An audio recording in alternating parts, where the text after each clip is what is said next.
দেশের অবস্থা খারাপ, নিতা কোথা সব দেখে নিয়ে যাচ্ছে।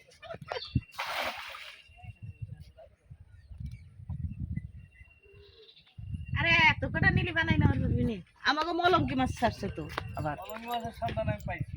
মলঙ্কি মাছ ছাড়ছে না বিহানো। ইয়া তাইলে 3 কেজি ছেড়ে দিছি। চিংড়ি মাছ পাইলাম না দেশ। দেশাল চিংড়ি। মাঝিগাতি কারলগাতি এসেছি আমরা চিংড়ি মাছের বাচ্চা নেওয়ার জন্য। আমার শ্রদ্ধেয় মামা নিজে খেয়ে দিলেন। দেখা যাক কি মাছ পাওয়া যায়। শখের তোলা 80 টাকা।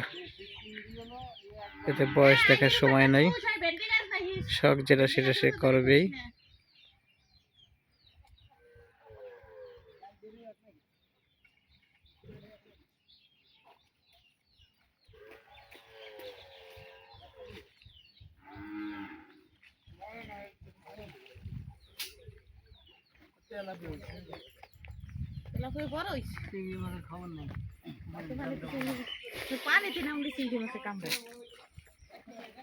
ভরপুর মাছ, ভরপুর মাছ পাওয়া গেছে। চিংড়ি মাছ পাওয়া যায়নি, চিংড়ি মাছ পাওয়া যায়নি যেটা আমাদের দরকার। না চিংড়ি মাছ উঠবে না, পানি বেড়ে গেছে তো, এই যে মাল মাছের ভিতরে চলে হবে না, আর এক খেয়েও দেবো না।